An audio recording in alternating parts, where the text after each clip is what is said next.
Welcome to Mastering Sales Leadership, the podcast where today's top B2B revenue leaders share how they forecast, grow, and allocate resources in an unpredictable world. Each episode features candid conversations with CROs, sales executives, RevOps leaders, investors, and industry experts who reveal the strategies, frameworks, and lessons behind building high-performance sales organizations. From forecasting, risk, and pipeline quality, to leadership, execution, and growth, we explore what actually drives results. Here is your host, Bill Cantor. Hello, everybody, and welcome to another episode of Mastering Sales Leadership. Today, my guest is an engineer by training, a former venture capitalist, and now an operating executive. He was recently brought in by the board to lead his transformation of his current company. He's the CEO of Sift Science, a leading fraud prevention platform. And when he's not working, he's a competitive triathlete. We'll hear a little bit about that later on. And with that, everybody, meet my guest today, Marc Friend. Marc, welcome to Mastering Sales Leadership podcast. Thank you, Bill. It's great to be here, and I look forward to the conversation. I'm glad you're here, Marc. Marc, today we're going to talk about sales transformation, which happens to be one of your areas of expertise. We'll start with what sales transformation means to you, and then discuss how to align an organization around it, and finally explore what it takes to sustain continuous improvement. And for those who stick around to the end, Marc's going to share his secret of how he gets a company aligned on go-to-market activities so they're more productive. And I'm sure we'll all be interested in hearing about that. Marc, before we get into sales transformation, you've had a very unusual career path. You were an engineer, a venture capitalist, and now a CEO. And, I'm sure there are some lessons from those earlier experiences that influence how you lead sales and lead an organization today. Tell us about that, please. Yeah, great place to start. So I'm an MIT grad, was trained in electrical engineering and signal processing. So I have kind of a systems theory approach to everything and think in terms of systems. And when you're running a company, it's also a system. So as a CFO, I was architecting the system, the business from a financial standpoint.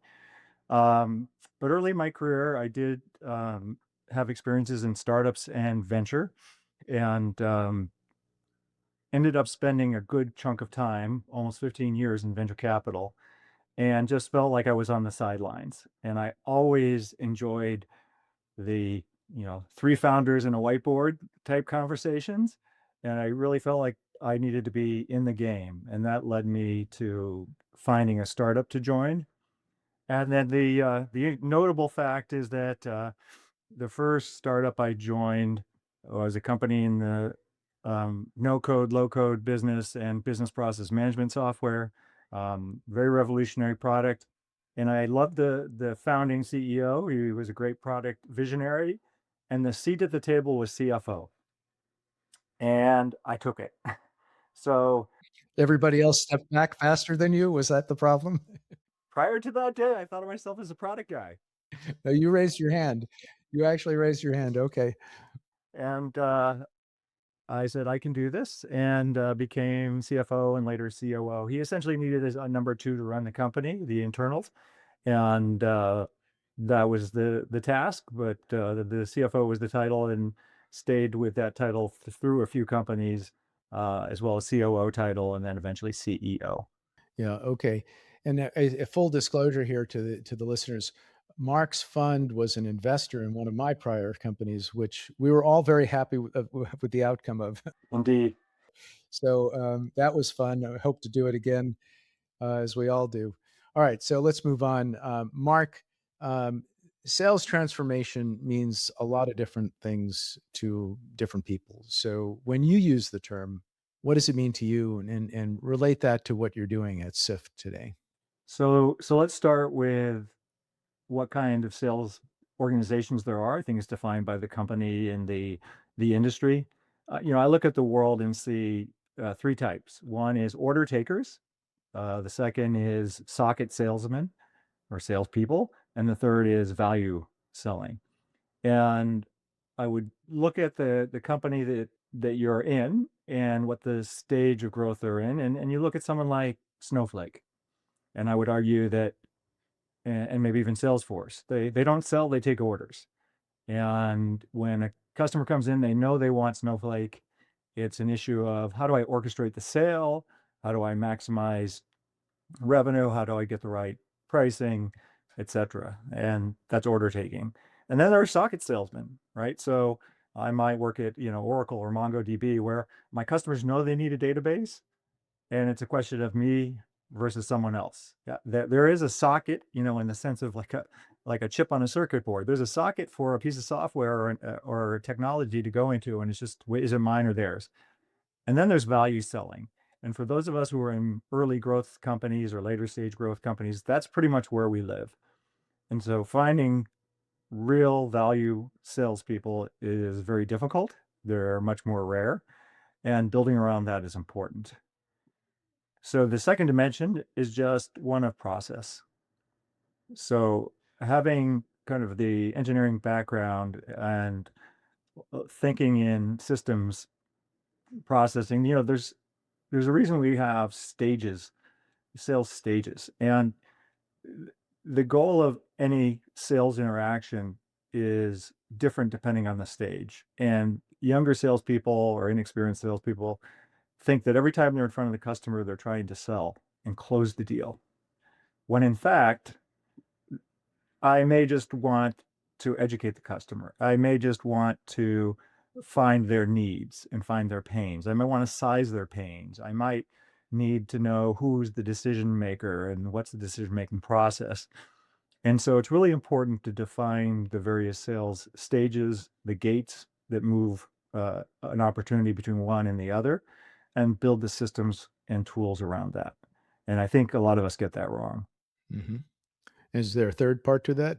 Just those two. You had process and the different types of selling. Well, I think it's the process is also defined as what we're trying to get out of any stage in the process. But I really think it in transformation. I mean, we'll talk about getting in front of the customer for sure, but it's how do I gate my sales process? How do I create communications ladders so that my salesperson's talking to the lead on the other side, the economic buyer, my sales engineer is talking to their technical lead, and I'm talking to executive sponsor. So there is that dimension as well. But I think a lot of it comes down to building out a selling process arduously and sticking to it. So, which of those stages are you at with Sift? Are you in the value selling stage, the socket selling stage, or the order taking stage? We are a little bit of socket selling and value selling, but it is a known market. There's our known needs. There are known competitors, but we differ in our approach. And so we have to sell our approach and the value we bring to the table, as well as selling the value to customers who are just coming upon fraud for the first time. So, the sweet spot of our selling is often in the, call it $100 to $200 million size company in commerce of some sort. We're protecting for e-commerce and online transactions, and they might have an average of 2.5% fraud exposure. So, $2 to $5 million of fraud exposure, and they're willing to, to spend enterprise dollars to solve the problem. Yeah, to solve that problem. I see.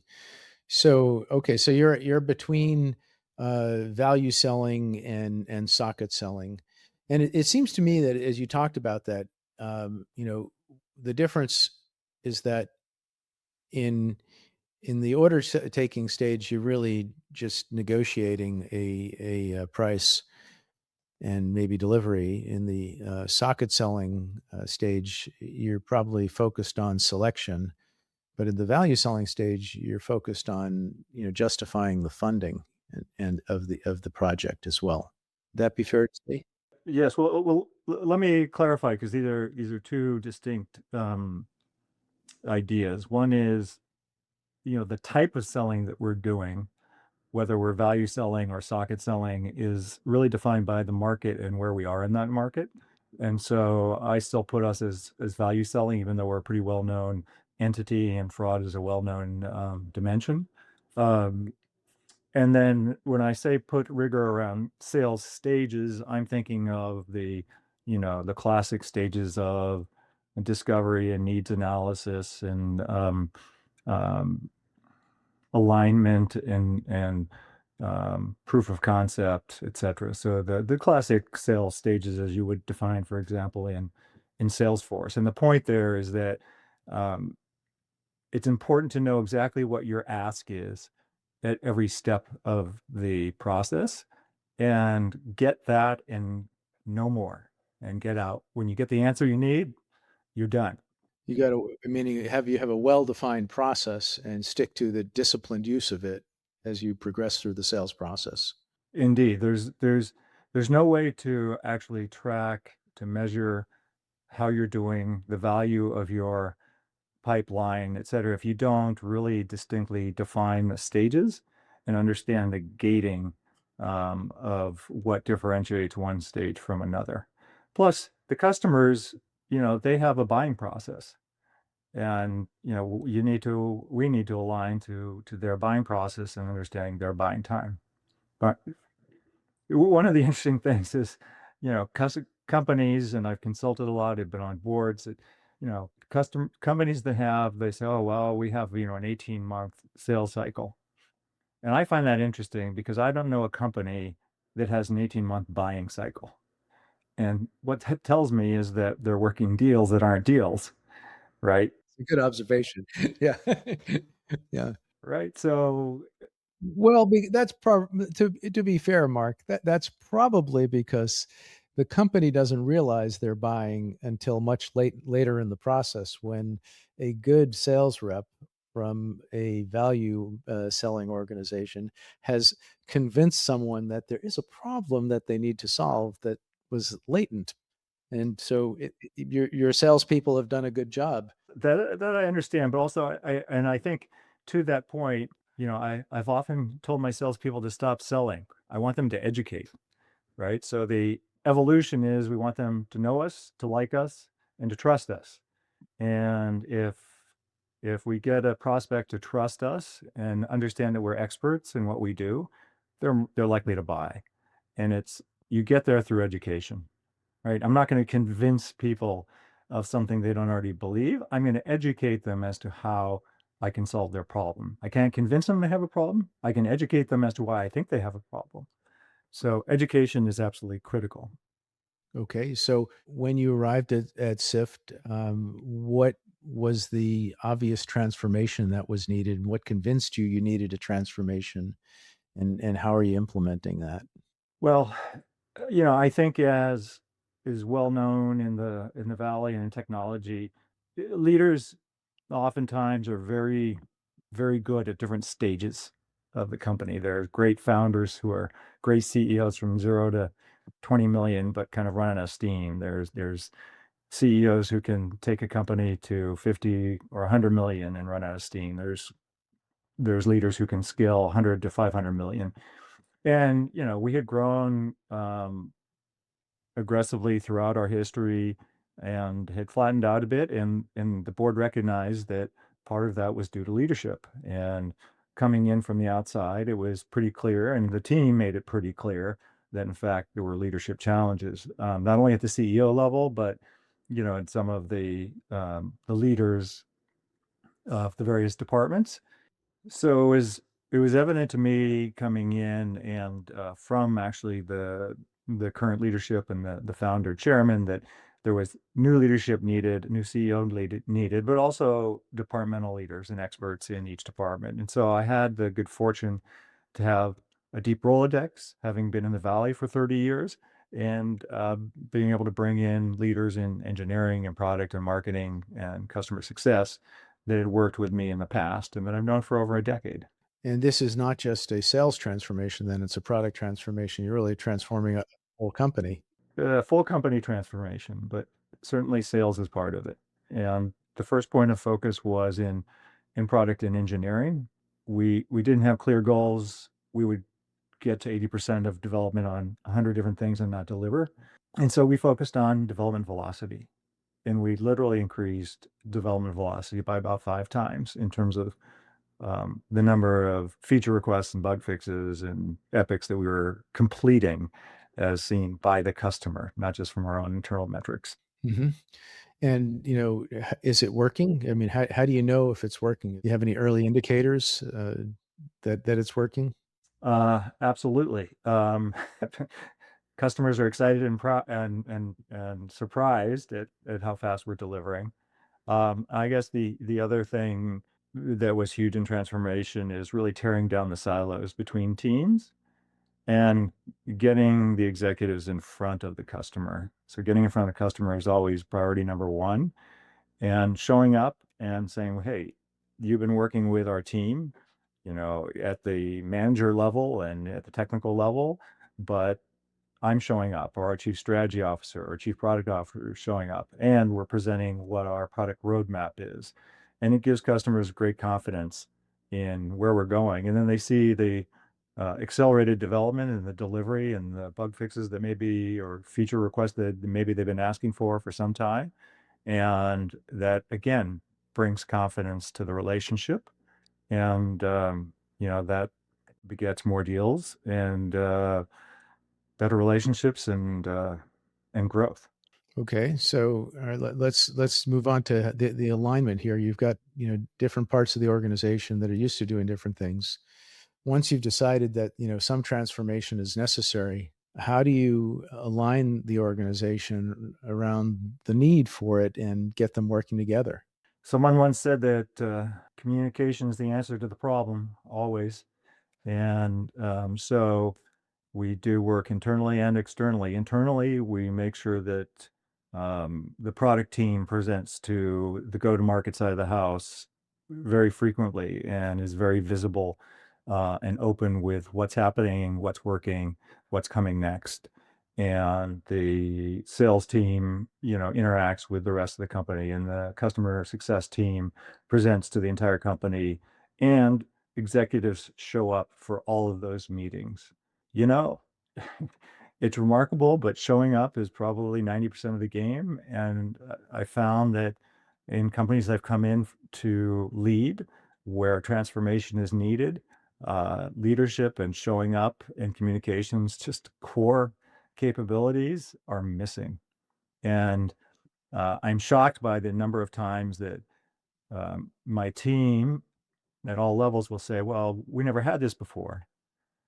Or I had a customer who told me I wasn't sure if I should show up to this meeting because the past CEO stood me up a couple times, which is remarkable to me. And I know things happen, and I understand, there are complexities, but you got to gain people's trust. You have to gain your employees' trust and your customers' trust, and communication always solves that problem. And do you find that people are working on the right things, or are they, still, sometimes working on things you say, why are we doing that? When you have rapid growth, you find that unless you have very strong leadership, the organization grows to solve kind of, or optimize for local optimization, not global optimization. And the right hand doesn't know what the left hand is doing because everyone's growing so fast, and organizations get complex and siloed. And so, the first thing we did was we looked at, for instance, customer product requests, and management had kind of overburdened engineers and not given them direction, and people working on tickets at the individual level rather than at the team level or organization level.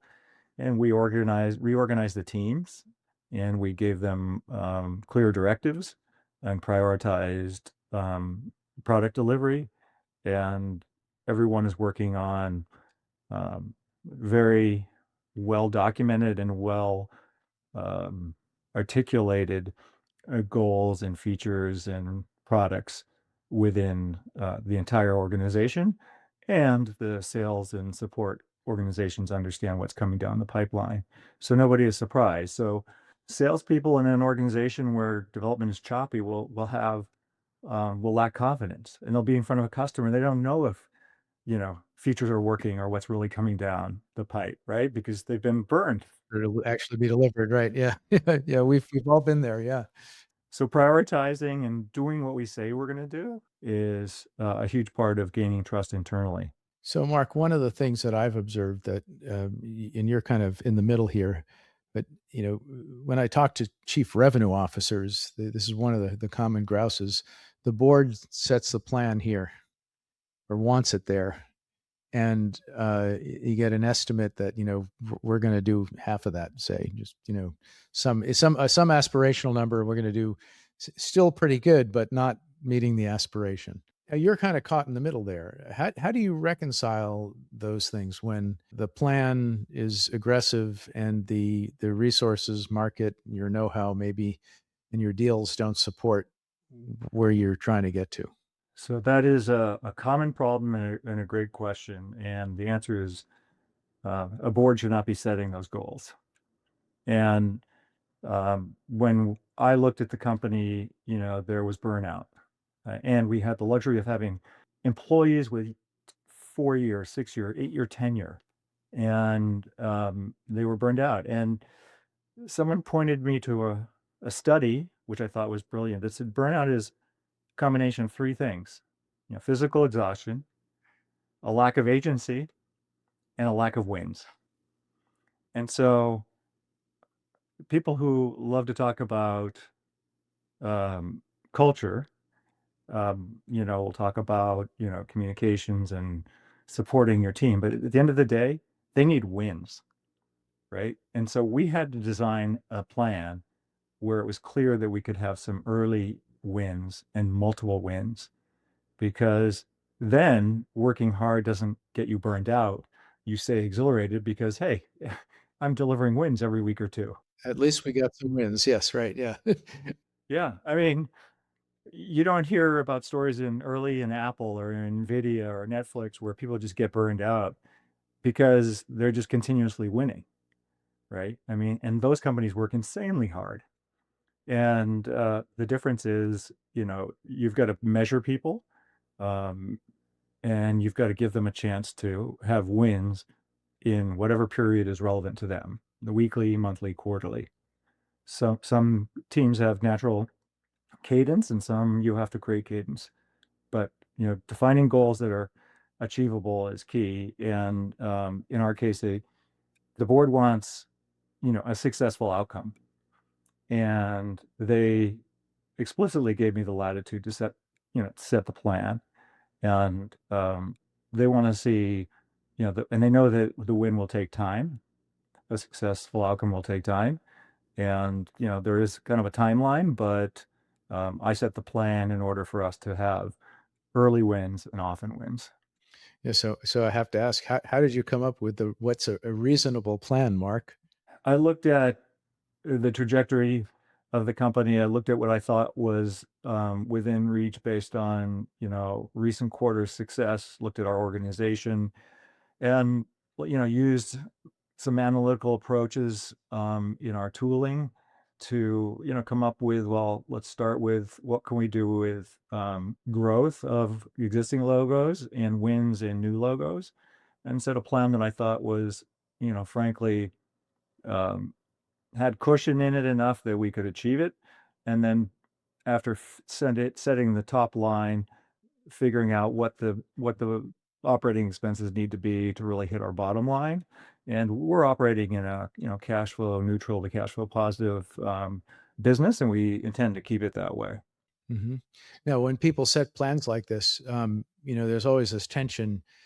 You set a goal that's achievable, you get there, you might have set a goal too low, or and people get excited. They've met the goal, but you could have done, if you're here, you could have done here.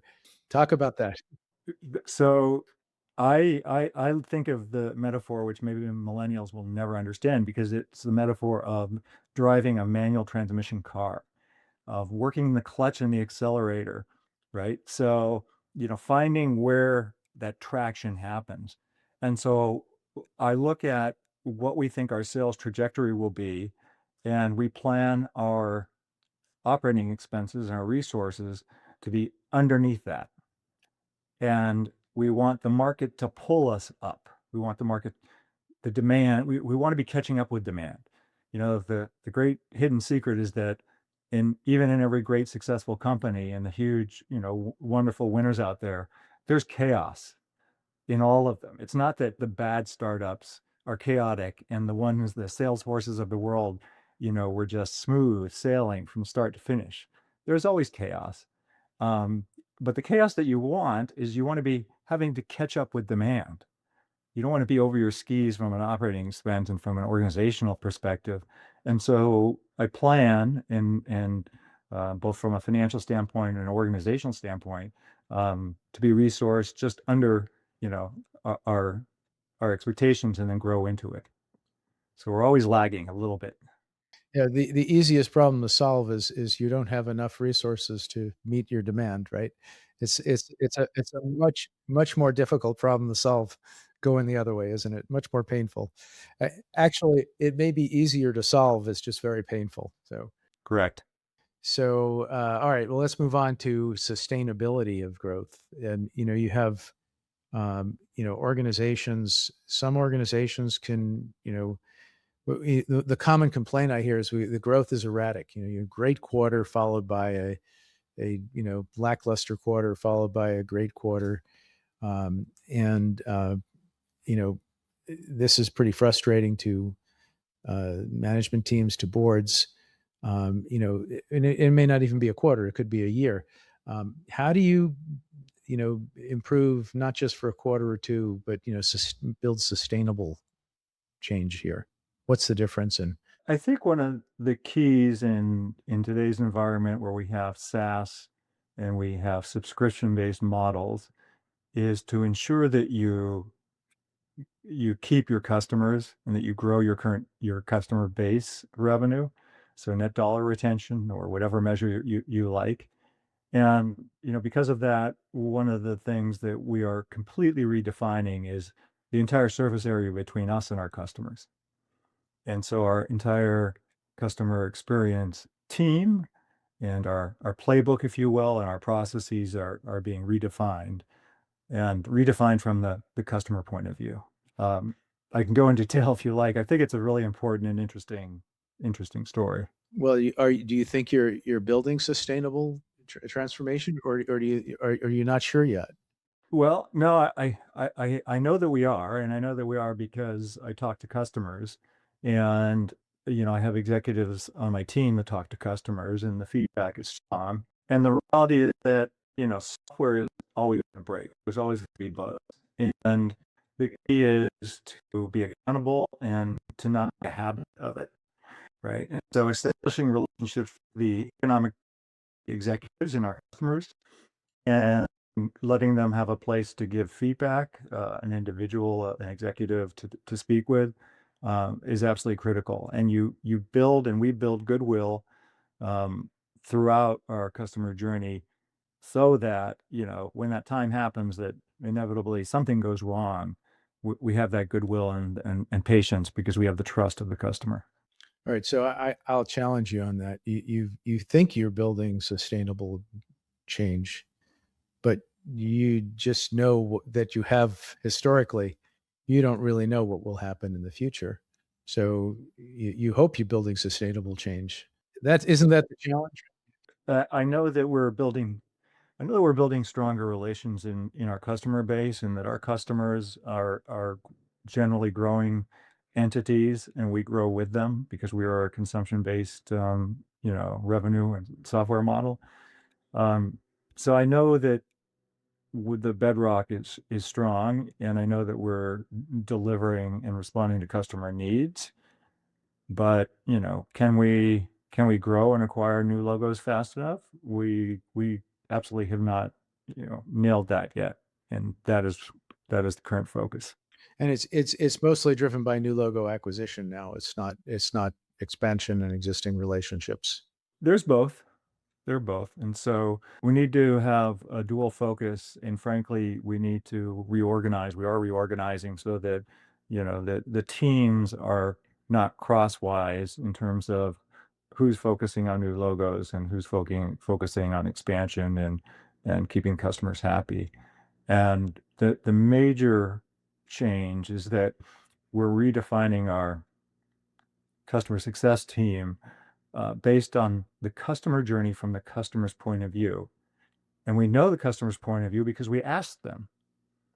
We interviewed customers and they identified points that we should know about and we do know about, but we didn't understand the impact. So we found 4 or 5 very important friction points where we either make the day and are heroes or we stumble and fall. And so our focus is on how do we resource, how do we respond, and how do we plan for those events because we know that they're going to happen. And those events you uncover, or those opportunities you uncovered, those were with existing customers. Did you grow the relationship as a result of that? We did, and we gained trust. And sometimes grew revenue. We certainly grew relationships at the higher levels. So beyond just the operating folks who use our software on a day-to-day basis, we continue to prove our ROI, daily, and then those are all keys to success. So far, yes, we've been successful in generally retaining customers and growing them over time. Okay. Well, all right. So that brings us to, I think, one of your mantras. um, you have a mantra. I think if I got it right, is it GFOC? All right, GFOC. Tell us about GFOC and how you've used GFOC to help grow Sift. Yes, I once put this very long acronym that was meaningless to people on a slide, and it was the first letters in these words: nothing bad ever happens when you get in front of a customer. So the key is get in front of customer. Yeah, the last part's the only part that matters, right? Yeah. GFOC, right? And so we went on a very aggressive spree and sprint from the very beginning with the new team to get in front of customers. And it's not just the salespeople, it's me, it's all my direct reports. It's getting in front of them with our product lead and chief product officer and explaining, where we're going with product and what's coming down the road. And the response has been tremendous. Again, get people to know us, to like us, and to trust us. And customers don't always like you in those moments of difficulty, but if they trust you, you can have those two things held at the same time. In fact, one of my team in one company actually made GFOC pins and took it on himself to kind of crusade about this. And it really is true. I mean, in the software industry, we tend to close a sale and go away and not come back until we're trying to renew. And we are fighting fraud every single day, and we're working with a customer base that is incredibly passionate about also fighting fraud. And we have to be visible and available all the time. And so when I joined, we created executive sponsorship. All of our top 100 accounts have executive sponsors. We get out on the road, we get in front of the customers, and we both let them know what's happening, how we're doing, and we also get feedback. And we ask for and get very frank feedback. Okay, GFOC, everybody. It sounds somewhat obscene, but it's not. It's really easy. Just get in front of customers. Getting in front of the customers, yes. Okay, Marc, that's great. This is great. All right, so tell us a little bit about yourself. Tell us, where did you grow up? So I grew up in the Los Angeles area, in the suburbs, and went to a large public high school, and then moved to Boston for 10 years. Was an undergrad and grad student at MIT, and then worked in both venture and startups there, with a brief stint back on the West Coast as an engineer in the aerospace world, working essentially as a contractor to the government. So I worked on systems and systems control for anything the Air Force put in space in the early Star Wars days. Can you tell us about those? Just that there was a well-known program called Milstar, and what you see in today's world in reporting in terms of the the secure domes, the golden domes over Israel, and that we use to protect against inbound missiles. That was thought of, I think it goes all the way back to the Reagan 80s, and we were working on it in the late 80s then, and it's much more effective and modernized now. Okay, so you came out of MIT and got a job as an engineer and then somehow got into venture capital. How'd you make that transition? Well, I decided after a number of large projects that I was more interested in the commercial aspects and business and how you take that technology and turn it into interesting business. And I got in my head that the place that you learn that is in venture capital. That's where creation happens. And this was in the late 80s when, a venture capitalist found a great deal. The first thing they did was call their best friend at another venture firm, and they would go look at it. Hey, come look at this deal with me together. Together, come look at this together with me. Yeah, yeah. Yeah. Today, you're elbowing your best friend out of the deal, right? I mean, it's a very different world today. Um, and I was fortunate enough to land a job at Charles River Ventures in Boston and really saw how the venture industry worked. I helped them um, raise a fund. I actually co-wrote a piece of software that was essentially a CRM before we had the term CRM. And that also helped inform me about product and the like. So I went from Charles River into one of their portfolio companies where I ran product management for. This was a company not well known, but called Channel Computing, and we had one of the early BI products. And in fact, it was so early that we didn't really have the term business intelligence. So it was us and business objects, and grew it from kind of zero to single digit millions before we had an acquisition offer that the board just decided to take. And so I was there for 2+ years, and went on to business school, and after business school came back to the West Coast. West Coast. And so you said you were born in California, LA. LA area. I grew up in the LA area, but came back to the Bay Area. Okay, so what'd you do as a kid growing up in LA that taught you about venture capital engineering and sales transformation? Absolutely nothing. I was I was a competitive kid always. I was curious. Um, and I think, going to MIT really got me into, again, the idea of understanding technology, wanting to understand how things work, thinking about things as systems. And then MIT just taught me how to take what seems to be an insurmountable problem and break it into pieces and solve it.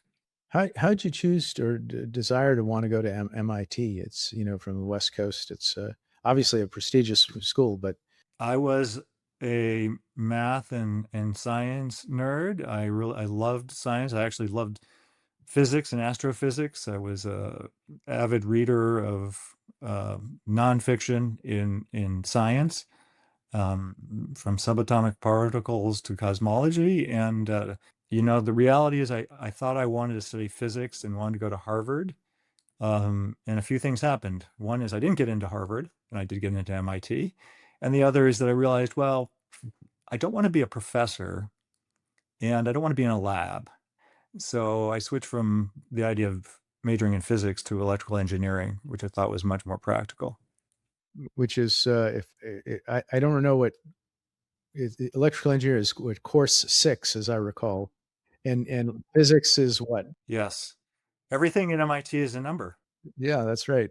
Make it easy for you.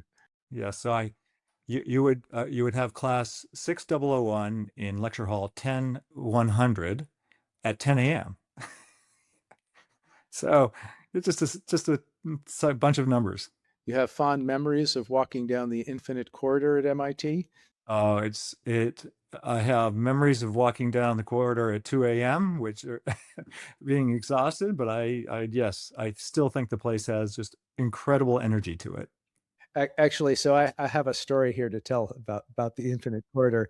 Um, so for the listeners, if you don't know, I'm an MIT grad as well from business school, and but when I graduated from MIT, I had a car that I was trying to sell, And so, back then, the way you sold a car was you put, little flyers up on bulletin boards on the Infinite Corridor at MIT. So I was there stapling my advertisement for the used car on the bulletin boards down the Infinite Corridor. And as it was Sunday morning, it was early, and it was probably like 8 a.m. on Sunday. It was completely empty. And as I passed there's an elevator that goes to some library up. I've forgotten what it is, but what I'm talking about. And some gentleman comes out of the elevator. The doors open, and in broken English, he's clearly Asian. He approaches me and my friend who are out there stapling this. He says to us in very broken English, "Can you tell me how to get to Harvard?" And I looked at him, and this big smile comes across I've been waiting my whole life for this line. I said, "Study." And I broke up, of course. And he didn't get it at all because he barely spoke English. So, and then, of course, now I'm telling you, all right, if you go down the hall for about a mile, turn right, go 2 miles up, and you'll be there. And of course, he didn't trust me. But that's my experience with the Infinite Corridor at MIT. Yeah, study, study, study. All right, so you knew the line. I waited my whole life up to that point. It's notable that, so for those who don't know, the Infinite Corridor is the main hallway from the steps on Mass Ave, the well-known entry to the main academic buildings, and it runs all the way through, I guess a couple of sets of buildings, and at the very end is one of the largest lecture halls, which you are likely to have a class in your freshman year. And so if you think about it, the first thing you do as a freshman at MIT is you go up the steps and you have to traverse an infinite hallway to get to your class, which of course everyone knows you can't traverse an infinite hallway. So it's kind of a fun paradox. Yeah. Well, it's not infinite. It's just long. It's just long, but yes. It's just long. Yeah. It just appears infinite. All right. Well, this was great. Tell us, Marc, how can people reach you? And would you share your contact information? Sure. You can see us at sift.com, and you can find me at mfriend@sift.com. And if you have interest in working in fraud, or you are any form of online commerce purveyor or company, we love to hear from you. We are exceptional at marketplaces, online gaming, e-commerce, SaaS, and we love what we do, and we're very good at it. You're passionate about it. I can tell. Yes. Great. All right. Well, thank you again, Marc. I'm sure our listeners will love this conversation. Many of them have the same issues that you're dealing with, and there's no right or wrong answers with many of them. There's just different approaches. Sometimes some will work better than other times, but I'm sure that they'll appreciate your insights and what you shared here. Thank you for being on the show. And thank you again for having me. Really appreciate it. And all right. And that brings us to the end of another episode. I'll see you on the next one, folks. Bye for now. Mastering Sales Leadership podcast requires more than a conversation. It takes action, research, and collective wisdom. If today's episode resonated with you, we'd love to hear your insights. Join the conversation and help us shape the future together. We'll be back with more stories, strategies, and real-world solutions that are making a difference for everyone. In the meantime, be sure to subscribe, rate, write a review, and share it with someone you think would benefit from it too. Thanks for listening, and we'll see you on the next episode.